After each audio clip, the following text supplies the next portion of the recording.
All right, well, welcome to the Automation and Supplier session for today. It's been, I think, a very interesting morning. The concept of starting out at kind of the 50,000-foot view, which I think Anna did a good job of framing the big picture, was a little overwhelming for me, but bringing it down since then to something more and more practical, and that's what Matt kind of emphasizes. Let's see, where the rubber hits the road this afternoon, as much as we can get there. So looking forward to kind of walking through this process, and I'd like to just kind of set the stage a little bit, frame a little bit about where we've come from, if possible. And so I'll let this slide soak in a little bit. There's a whole lot on there.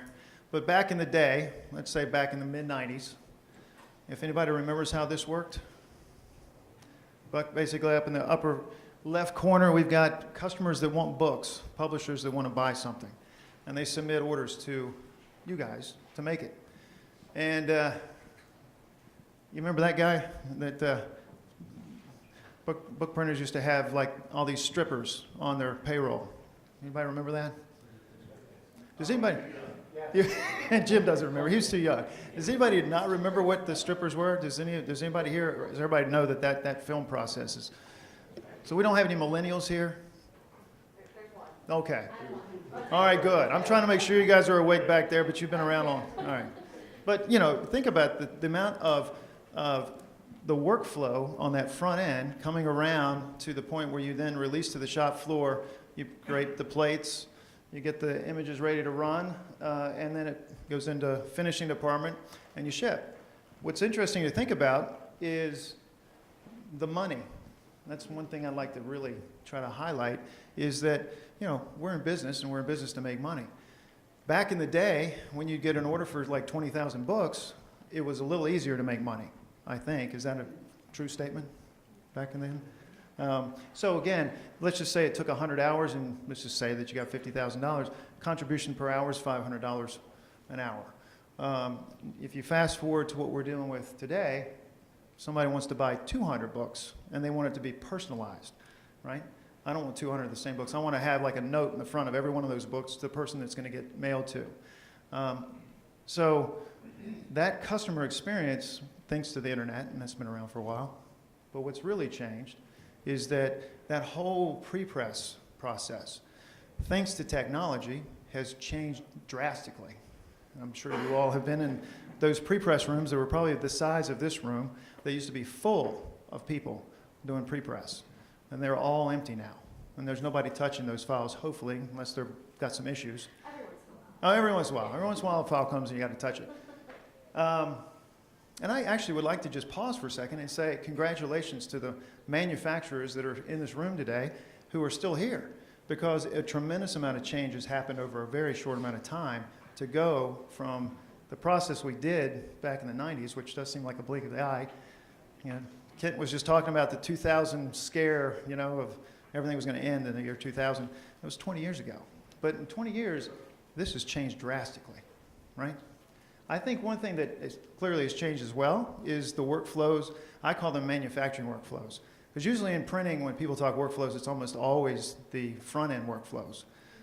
I would say that, you could say that manufacturing on the shop floor is clearly got its own workflows. And those workflows are still, there's a whole lot of labor and touching that still happens, I think, when you get through the manufacturing process. But nevertheless, because again, technology and book manufacturers are ready for change. They've adopted and bought into digital printing, and at least now you can pass files directly and you have 0 make-readies, right? And go into the finishing process, and instead of hitting exactly, I didn't update my slide. Should have been 213 books, but you don't want to make that many books. But now your overs for these short orders are probably, the whole order's less than what you used to have overs for the whole order. It's amazing how difficult, I think, what's being asked from book manufacturers to achieve today. So I'm hoping we can kind of leave this slide up as we talk, and I've tried to highlight in bold. There's some pieces that are the same across both of these slides. Some things don't ever change in terms of the concept of a customer experience. The maintenance issues, the labor management issues, schedule attainment, those things are still happening, but how they're happening has changed dramatically. So we'll come back to this in just a minute.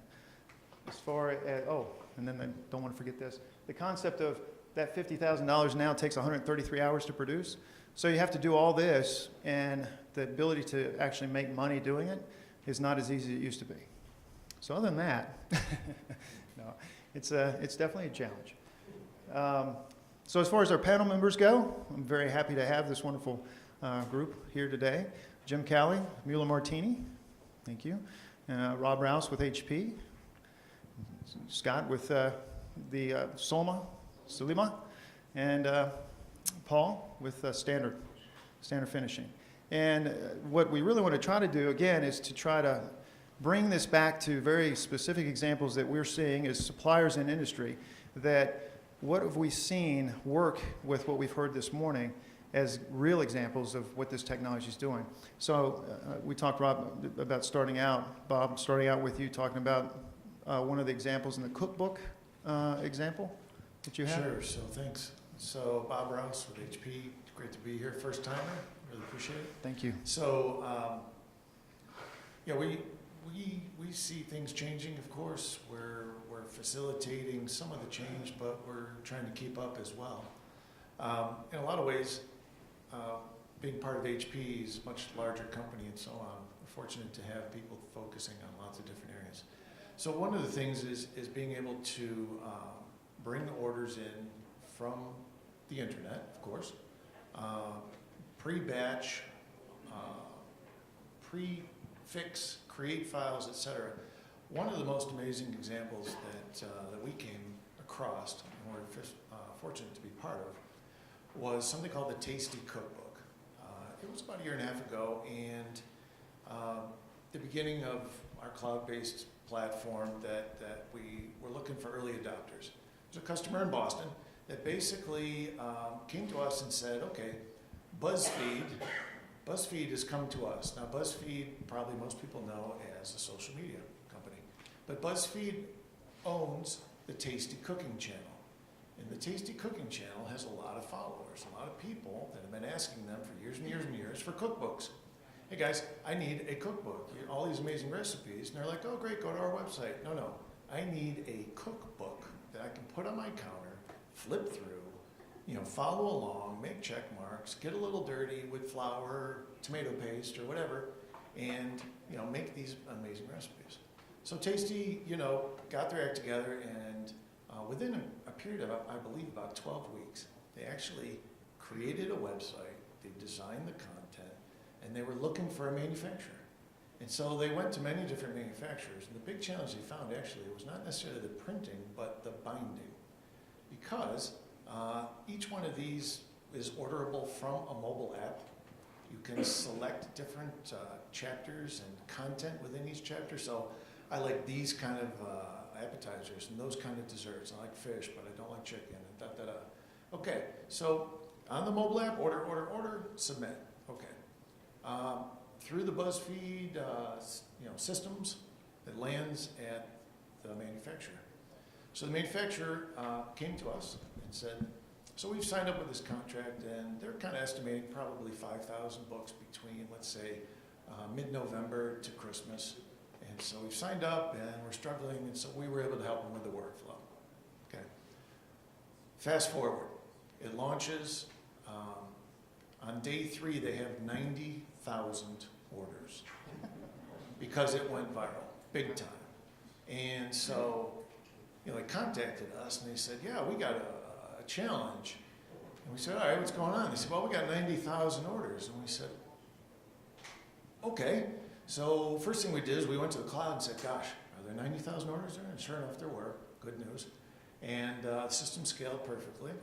Anyway, the bottom line is that they said, well, we've got a couple, indigo presses, and we got all the bindery, but we need help printing. We were able to help them actually locate a couple other printing companies in the Boston area that happen to have the same press.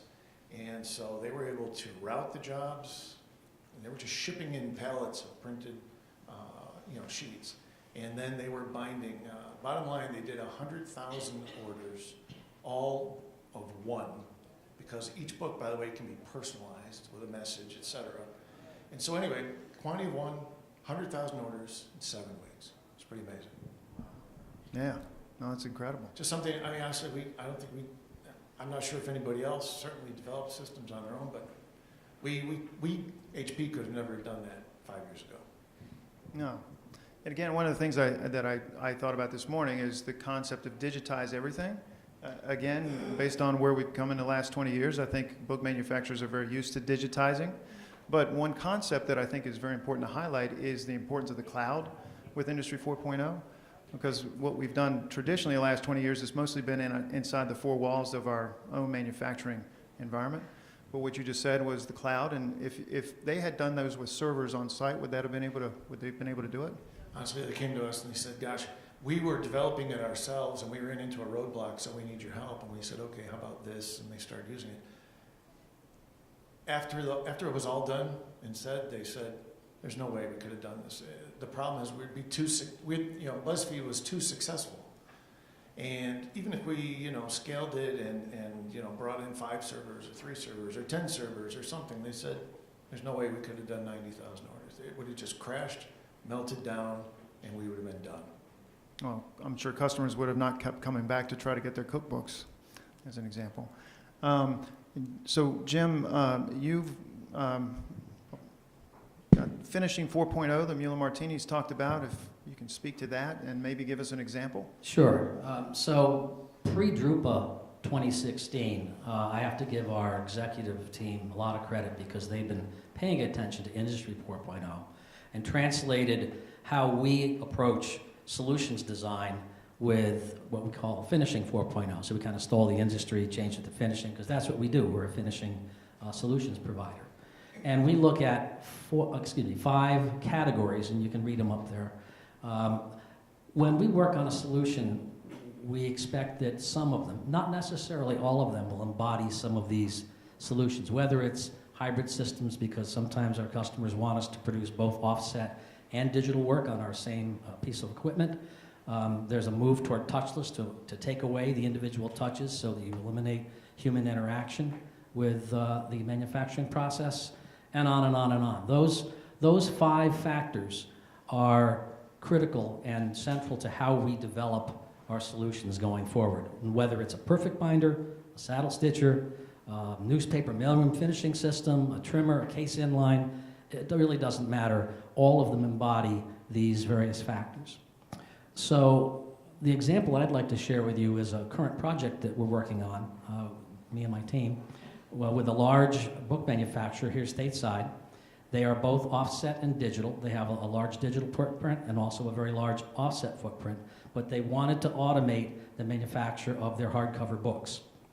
And so those books are being produced inkjet web through some of our equipment, and then they come to the case inline to be finished. But before they do that, what we have is all of that metadata about the characteristics of a hardcover book. And for most of you that produce hardcover books here, you know that's a complex process. You've got trim size to consider, headbands to consider, crash or not, lots of different things. And how you line up that work can make your finishing process more or less efficient. And so it's very important that you embed some rules-based processing to determine what the optimal run order is. So that's all being done in the background by our systems, so that a batch of 100 jobs can be released to the case-in department in what appears to be the optimal order. The operator can change that around if need be, but the rules are production control can't break into that sequence of 100 jobs because of shipping issues. You have to get this job out. That's a rule now that they've adopted to say, we're going to keep those 100 jobs sacrosanct.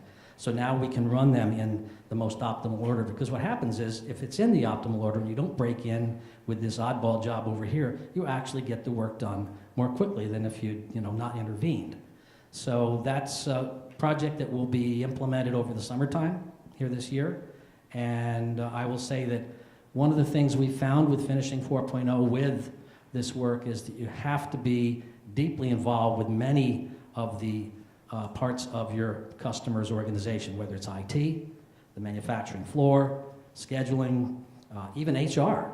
You have to be able to bring those folks in, and it's not unusual for us to have bi-weekly conference calls with their whole team and our team to be able to keep after this. So it's not for the weak of heart or faint of heart. It's an effort, but it pays great dividends.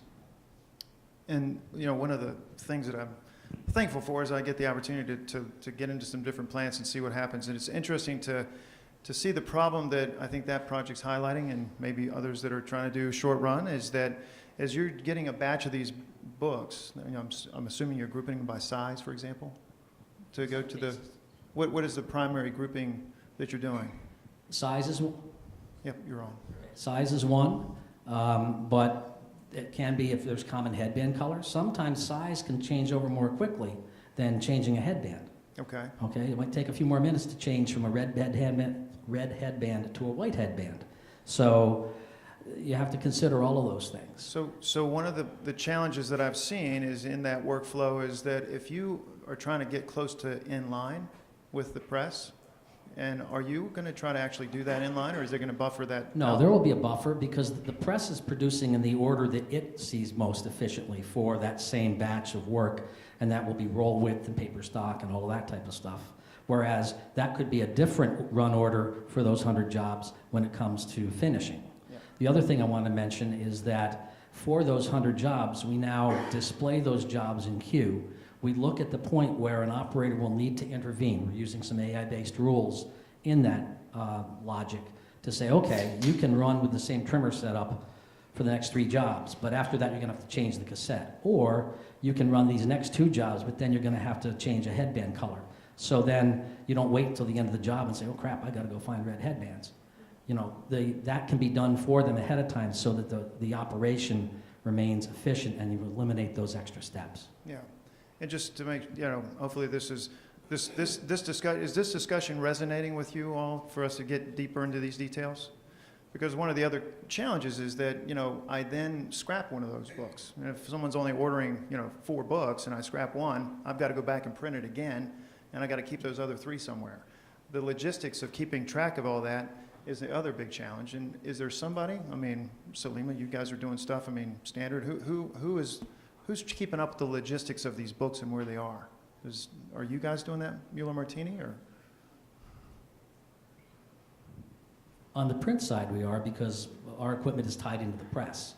So that if we have a splice or we have a missing signature, it gets lost, we'll automatically reprint that right at the same time. So more often than not, the job will be complete when it finishes the digital printing and comes through the binding process.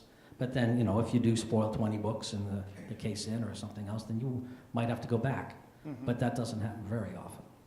Because this is not a solution that I'm seeing off the shelf at this point. And that's part of what I think is the reality. The challenge is that we're still on the cutting edge, I think, on the front end of trying to build, especially systems at the volume you're talking about. Well, every project that we work on and that I work on is customized. There's not, 10 years ago, when we sold a case in line, for example, or a binding line, it was quite vanilla. Okay, you want PUR, you want hot melt. Okay, fine, done. Now it's very, very customized. And when you throw digital and VDP in and Book of One, it gets very complex. Oh, that's good. So I guess, Paul, if we're going to go to standard, if you have a Yes, story for us. Paul Steinke with Standard Finishing Systems. For those who don't know Standard, we are a exclusive distributor of both Hunkler pre-post systems for continuous inkjet, as well as Horizon International of cut sheet finishing. And to Jim's point, I think a lot of those things on the board there are very common to our process. We do get a lot involved in, because of the handling the continuous inkjet pre-post equipment, we get a lot more involved in the, I'll say, maybe a little bit smaller scale, but digital print environment there. We did a recent project with a customer, which I won't mention, but you'll see on our next finishing line newsletter. There'll be the cover story, but it was a company that was migrating from web offset to web digital, and their traditional processes for binding and trimming were not going to keep up with the volume that the digital print was going to keep up with. And part of the requirement in this project was verification we call a one-off book or book of one environment, matching cover to book block, making sure covers are loaded properly. It was still a manual intervention as far as operator loading book blocks one after the other. So we've seen that challenge and increase the quality to make sure that the operators, the manual intervention is still being done correctly and with minimal waste because of the cost involved when you do have that waste. But tracking and verification is a very important part of that, so that you know you're just-in-time manufacturing, you know where your product is, and the customer service group knows where their customer's product is in the manufacturing process. So I'm curious, is it possible to just put a standalone system in with a legacy printing operation, or do you have to get the whole digital press at the same time you do that?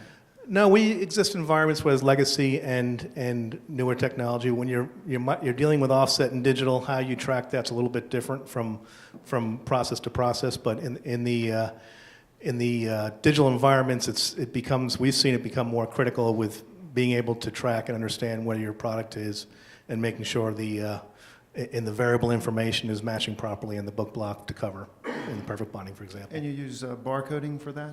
We use barcoding, 2D, 1D barcoding, OCRs in some cases, depending on what the customer requirements are and the type of marketplace we're working in. In this case, in the commercial environment, it was just a 2D barcode. Okay. Any questions on that particular example that come to mind? No? Scott? Yes, Solema, we material handling automation systems, and we do a lot of palletizing, depalletizing, automatic cartoning, stuff like that.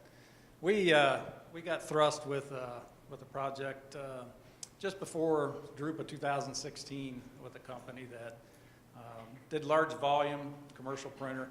And we get more into the touchless workflow at the end of the line where the labor savings. A lot of the labor is being taken place at the end of the lines. So we got charged with, they had a workflow from a sewn book to where it's palletized and out the door. And they asked us to look at this, and it ended up being about a 2.5-year project where we conveyed systems into the binding, out of the binding, stacking, into palletizing, depalletizing, into case ends, back to packaging, shrink wrapping, automatic cartoning, onto palletizing, and then shrink wrapped and out the door. And we went through that system with them, and over the 2.5 years, we saved about 30 people across a shift. And it wasn't to say that they got rid of these people. They had the opportunity to retain people, spread their expertise around the plant. Some places ran 2 shifts, and the productivity was what they accomplished in 3 before, and then move people to other areas where they needed more of the finishing at the end of it. So that was one of the big projects we did there, and we're also in the process right now with doing the same thing in a couple of places here in the United States. So that was one of the big projects for us, was the touchless workflow. Our equipment also is ready for the 4.0. You can get the data out of it. It just takes the software interface, to combine with the specific data you want out of the system, as far as how many books were on that pallet, how many pallets came out of it, so on and so forth. So. And I'm glad, Nicola, you're here with us today, and Solema is amazing based on what I've heard Jim talking about, just the technology that you guys are pushing forward to enable Industry 4.0. So it's one of the other concepts that's out there that, in terms of trying to get a framework of what all this means, without putting too many people to sleep here, because these diagrams. But one of the things that I think, and there's a lot of these different diagrams that we can get into, but when you think about what Industry 4.0 is relative to book manufacturing, again, I think it's important to emphasize that this concept of sensors and connecting everything, the Internet of Things, like with a Fitbit versus the industrial Internet of Things, allows us to model what they call the cyber world. And this is this cyber-physical concept that comes up. What that enables is this idea of the digital twin that came up this morning, where you can actually start to talk about what is the optimal production I could have done yesterday, given the work mix that I had, and given the people that I had on the shop floor and the experience levels they had, versus what actually happened. you can actually tie that back into something like that DMAIC process, the Six Sigma concept, to understand what kind of process improvement you're going to do. And I'm just curious, you know, the connectivity issue, and this is where it gets a little tough because we get really technical, and I'm not even sure we want to go there yet. So let's go back to this, which is from a business management perspective.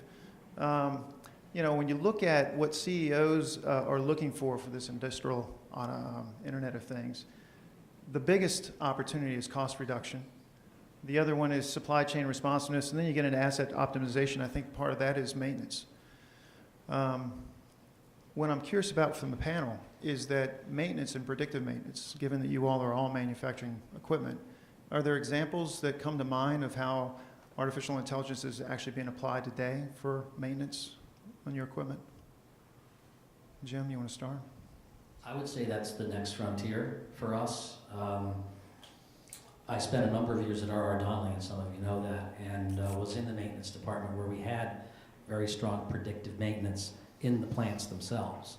So we'd be monitoring the presses and what's going on, a little tougher in the bindery. But I haven't seen that, at least in my world in printing, come to the supplier side as quickly as it needs to. Because I think, you know, if you look at mean time between failure and some of the predictive measures of what can be accomplished to avoid unplanned downtime, I think there's a real opportunity for us there. So I'm here to tell you that actually we're starting to do that with Indigo, and we actually have something called predictive press care, and it's part of the Indigo press right now. It's an extension included with the press, with the monthly maintenance, basically that will monitor the press. It does, and customers basically will get a call or an email from a service engineer that says, I need to come in and replace this. And they say, what do you mean? The press is still running. Yes, but we've been notified by the press that it'll probably fail next Thursday.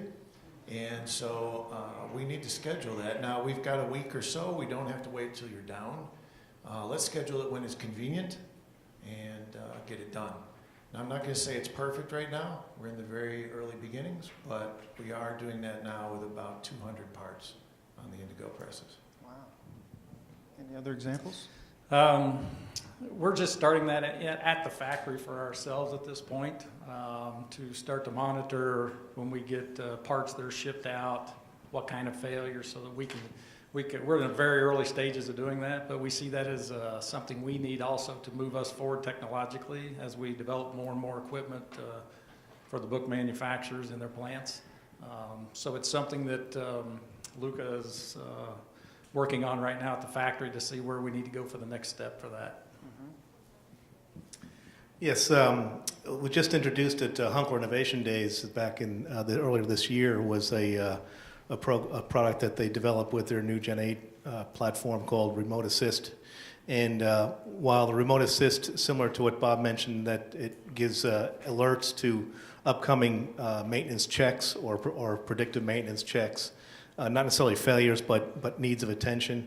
This is something that was just introduced, and it's looking that we're going to continue to refine that and offer that to customers that need that, particularly the ones that are running in multiple shift operations, where they may not be able to have access to an engineer during normal working business hours. So it's something that's, I think, is today is a little bit virgin. It needs some more refinement, but I think it's in the right direction as far as having the capability to number one, be readily available to support if something goes wrong, but also to alert the operators or the customer that certain areas of their equipment needs attention. And when everybody's busy and you're pushing stuff out the door, that the last thing you think about is doing a preventive maintenance type of function. This is something that, like you have on your cell phones and your iWatches and everything else, you get alerted to meetings and so forth. It's just as important in that platform.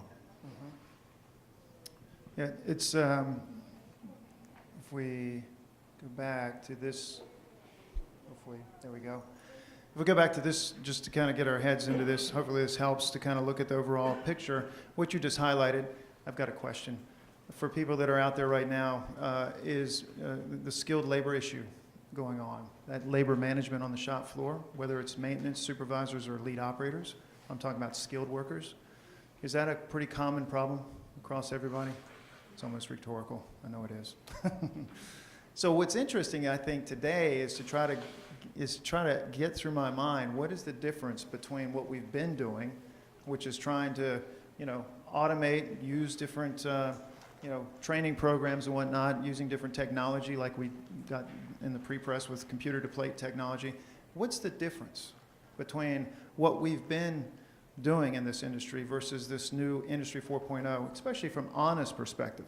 Because I don't know about you all, but when she was talking, I was like, well, this is much bigger than I thought it was. It's huge. So to pose that, can anybody take a shot at saying, what would be an example? Just throw this crazy question out there. What would be different about Industry 4.0 when it comes to using technology and automation? Does anything strike you? Is it just more of the same with a different name? Anybody have any thoughts on that? Yeah, if you don't mind. So I don't think there's ever going to be a time when people don't need to be trained. However, how they are trained or access to information and so forth, I think is changing. In a lot of ways, you could, pose the argument that says, oh, I go to the iStore or Google Play, I download an app, I've never used it before, there's no training, I open it up, I scan, fumble around, figure it out, and I figure it out. Mm-hmm. Or I delete it and go get another one, right? Not to that level of simplicity, obviously, but the idea of, well, gosh, maybe, on the press, on the hardware, on things like that, you need to go to training on the DFE, on the software, and so forth, absolutely. But on every little aspect of every little thing, do you need a manual? Do you need to go to a week of training and so on? Not really. What you really need is an online system. I've been doing software a long time, so when I usually say, go to online help to customers, they kind of roll their eyes and go, oh, kill me now because I have to use online help. That's because it's been a disaster for quite a while. But some of the things that we're doing, I see other people doing, is trying to bring the learning and the information that's online down into small little bits and bytes. So I don't have to find the answer in a 300-page PDF, okay? It's online. I've got to go and put in a couple keywords, and I click on something, and it either shows me a video on how to do it, that's 2 minutes long, or it actually takes me and shows me how to do it. What I mean is it pops up a little marker on the page that says, click here. And then another little marker pops up and says, enter the name of the file. Click, okay. Click here, do this, do that, you're done. Okay? And so we have some of that in this cloud-based system called PrintOS. It's evolving, it's growing, but I think in a lot of ways, the idea is to be more interactive in the training, and even to the point where you don't really necessarily need to be trained because it's there and it's easy enough or simple enough in 10 steps that the system walks you through that you didn't have to be trained because you just did it. Yeah. It's done.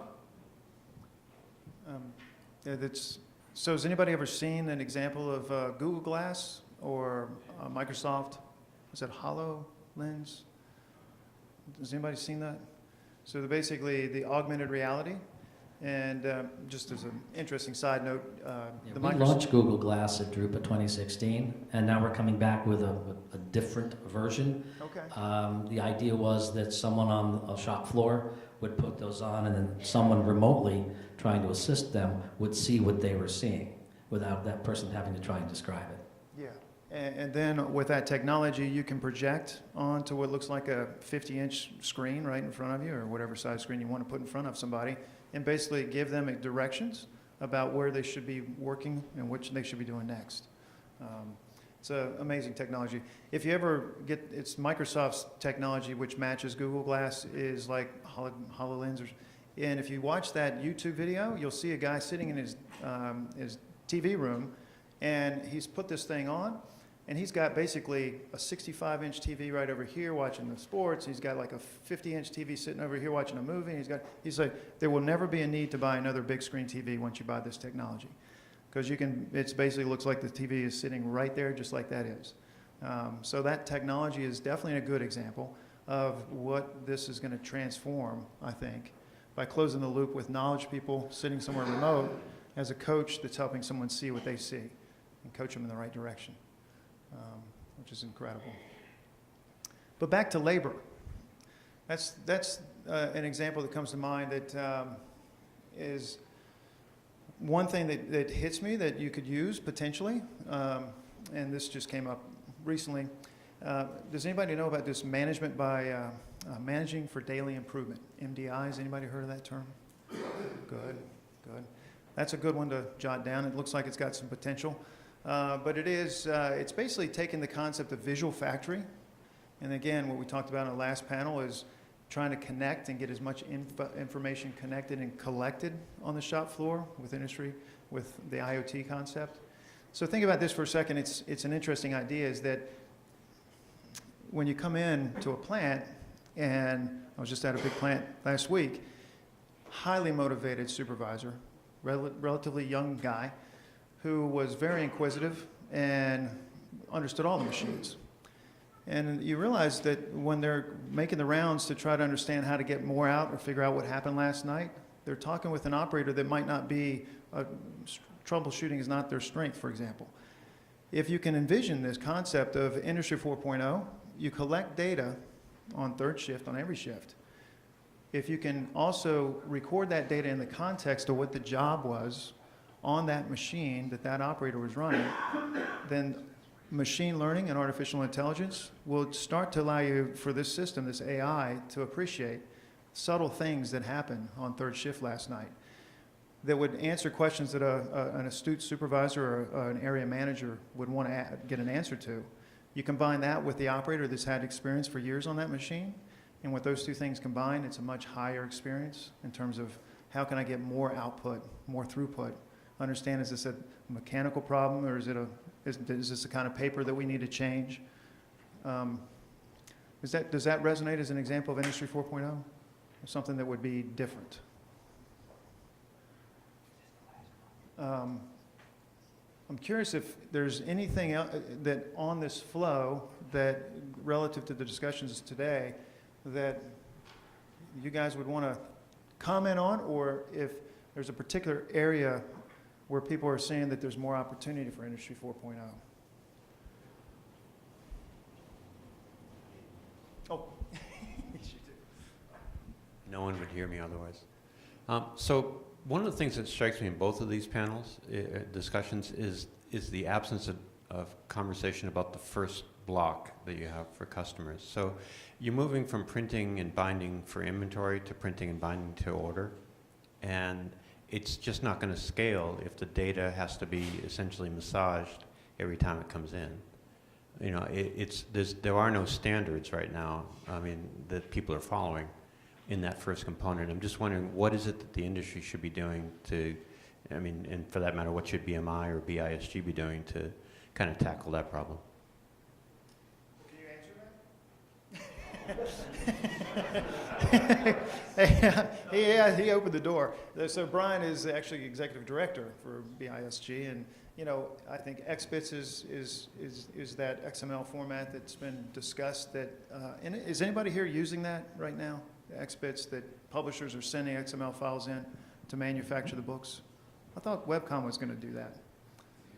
Okay, so it's not easy. Yeah.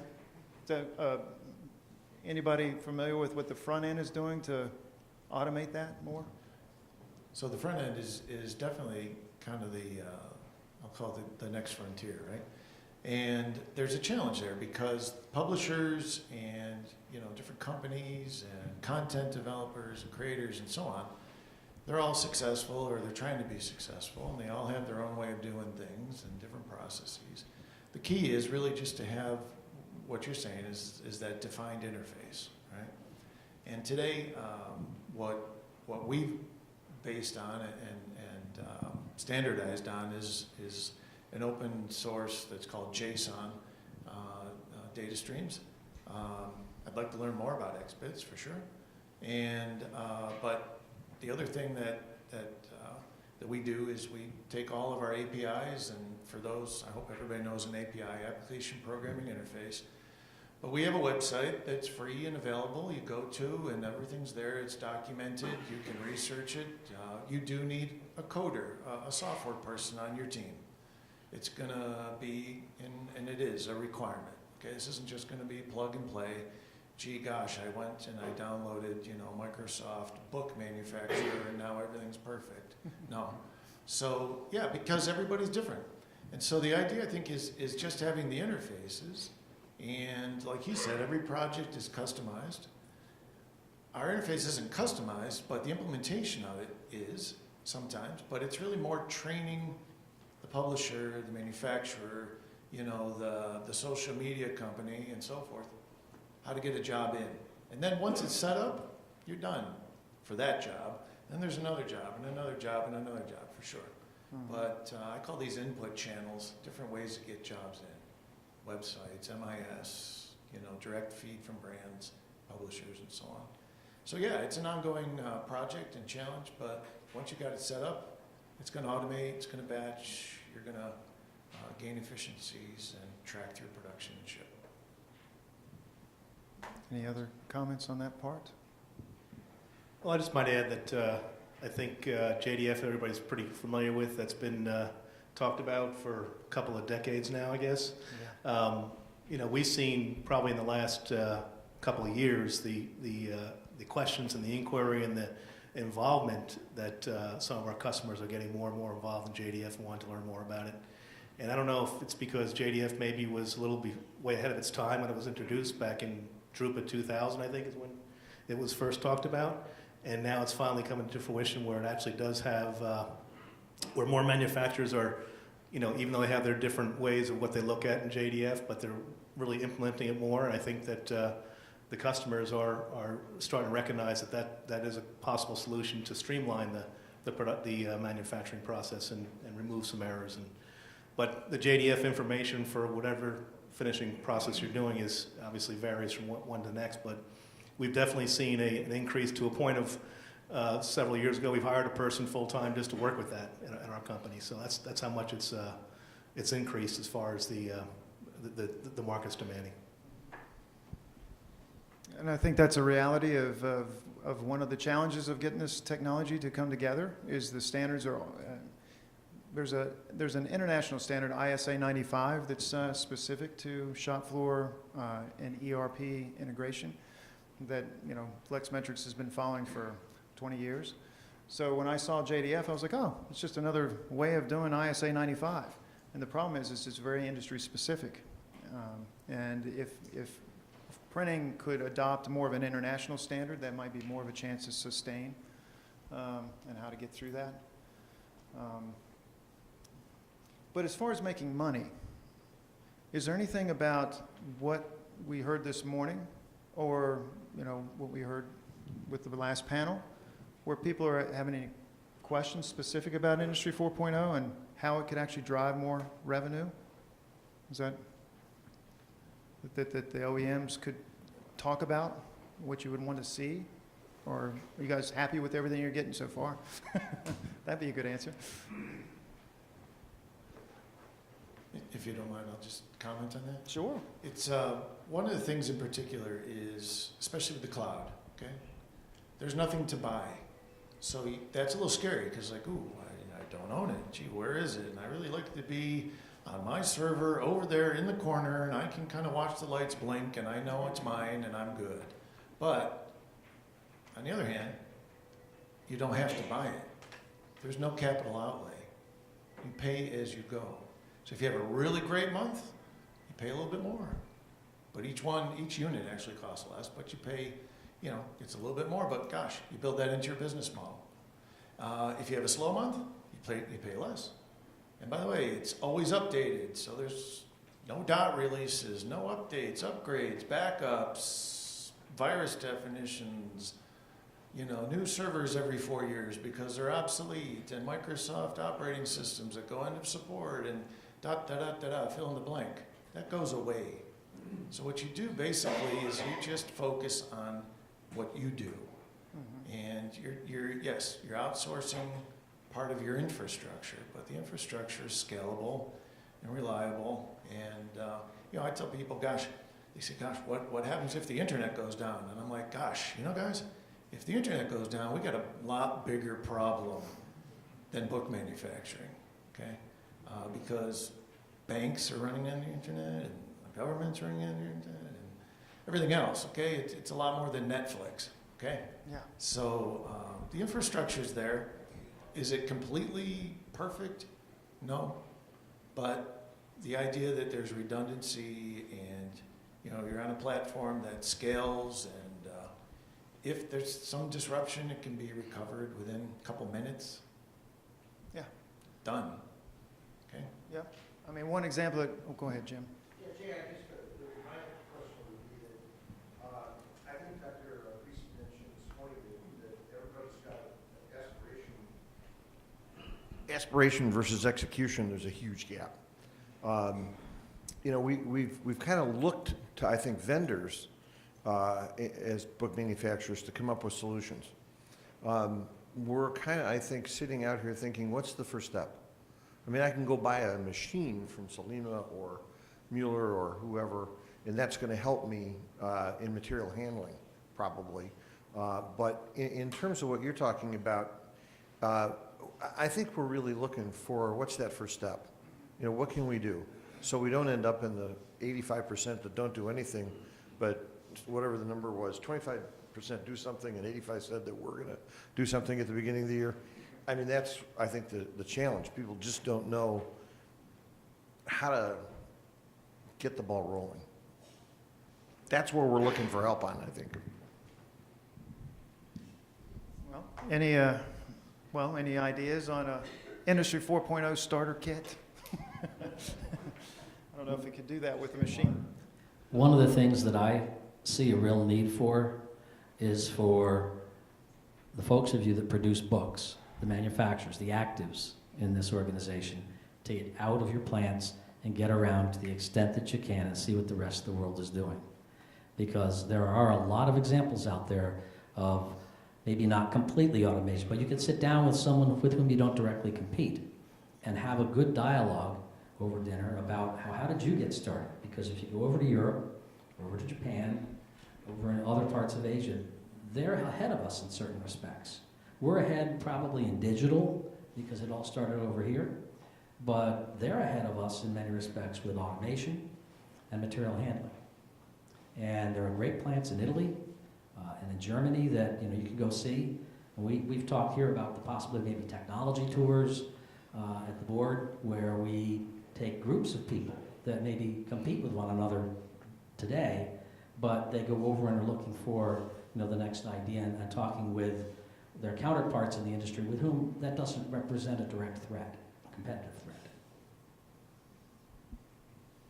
Yeah, I would have to echo what Jim said. I mean, we've worked together on a few things, and some of you in here have been overseas with me. I was overseas 5 times in 3 months here in the last just few months with customers, and exploring ideas and coming back to their plants and showing how we could automate what you call the labor management end of it, where the productivity and the savings come in. And not to eliminate people, because I've heard all of you talk about this all day long about can't get people, the next generation doesn't want to work in a factory.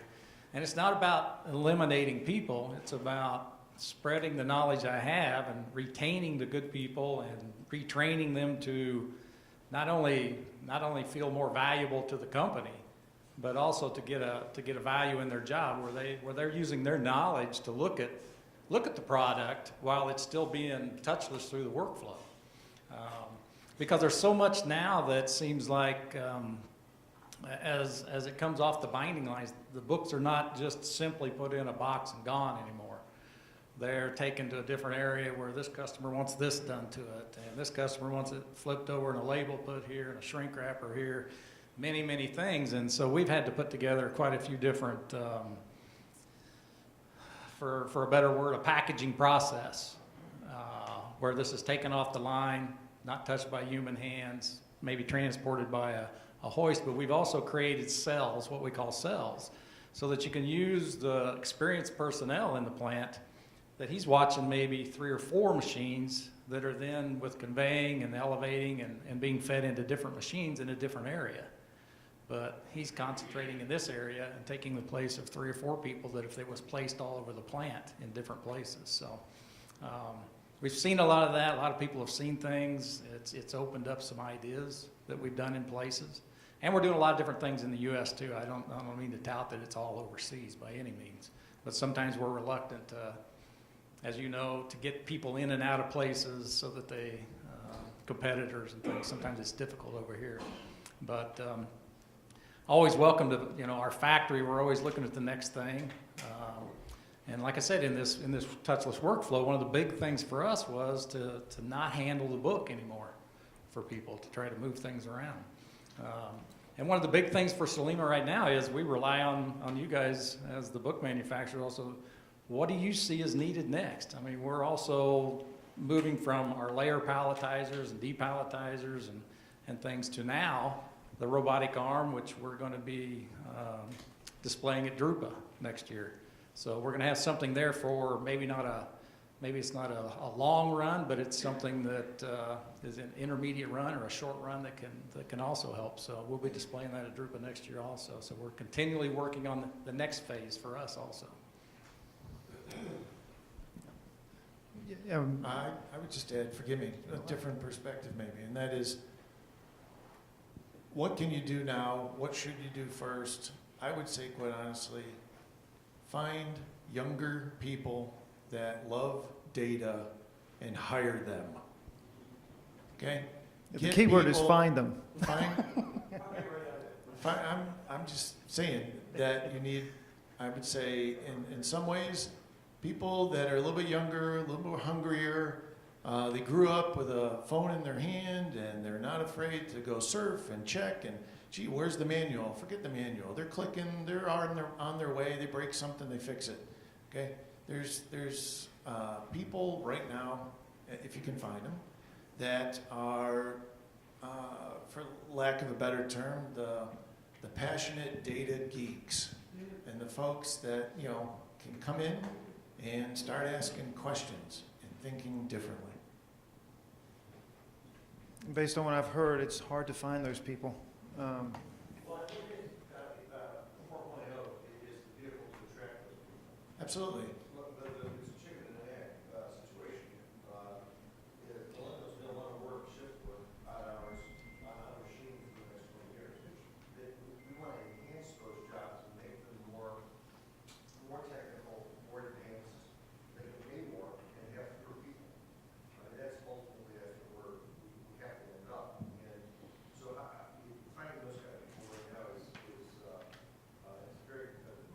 I appreciate that, and just from my perspective, I'm not always find people that put on your lines that are problem solvers for sure, but I'm thinking more like the people that are designing the process at a level that's like you're a manufacturing engineer and you're not on the floor doing things, but you're analyzing, understanding, and saying, here's a problem. Let's go find some technology or a better process. It could be something super simple, could be super complicated, but people that just aren't afraid, let's say, or they're in a mindset, gosh, I've been doing this 30 years and this is how we did it, or even I'm trying to think differently. It's no, they just think differently because that's who they are. So find them and put them on your staff, not on the floor. And back to the idea of like where to start. There, you know, if you do research, and again, I've done quite a bit of research on this particular topic. It's a very interesting to me. But cost reduction is always at the top. And when you start to look at it, it's performance optimization, operational excellence. Those are the big. By the way, industry, manufacturing is going to be by far the most dominant spender in the space of Industry 4.0. It's interesting, the spec you read earlier today was retail. I think that's like in the near term. But over the next 5 years, industry is going to spend trillions of dollars in this space is what they're saying. So there's a lot of opportunity here that someone has identified. I would see that as the human side, and gamification is kind of where I think you're going towards, is that trying to attract millennials into manufacturing is not easy. And if they come in and they see more of a technology perspective, and they see some pretty cool screens up and showing some interesting ways that I can keep score of how I'm doing. Here's an interesting concept of Industry 4.0. If I could score points as a lead operator, as a supervisor, accumulate those points in the cloud and then redeem them and have a box show up at my house and said, hey, you won again this month? You know, suddenly I got something, right? This is a different way of managing people and incentivizing. Yeah. Yeah. And those are the people who are going to be around for another 5-10 years. I think the repetitive steps that we see in manufacturing that temps are doing today, robots are going to be doing 5 years from now. But you're always going to have people that have to be creative problem solvers in your plants, and those are the people that I agree with what Bob's saying is you got to find those now and try to hold on to them. Something in the back? I think one of the key things too is if you find those people, let them do their thing. Let them creatively problem solve. As one of the few millennials in the room, one of the challenges when I first entered the workforce was that I would go into somewhere and I would express ideas and I would immediately be told that's not how you do things here. Thankfully, not the case anymore. Yeah. Found a great place. But, you know, I think that's part of the frustration that millennials have is that they come in and we're big thinkers. We want to do really great things and we really want to make you guys happy. You know, we're people pleasers. But a lot of times you're not allowed to. So just, you know, keep that in mind.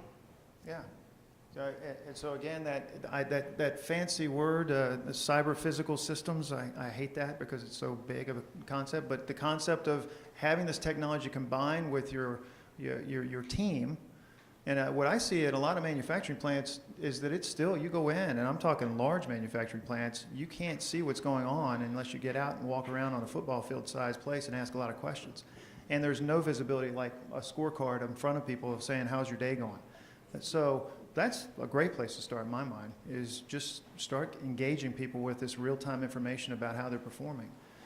One point, it's probably a little too late to get into it, but one challenge that I wanted to touch base on, short run, trying to understand cost of a short run is really one of the most complicated problems I've seen. And we're not going to solve it in 3 minutes. but as people move into ultra short book of one, the traditional concepts of you know, standard costing is unbelievably complicated. And I know that all you guys are looking at that problem, correct?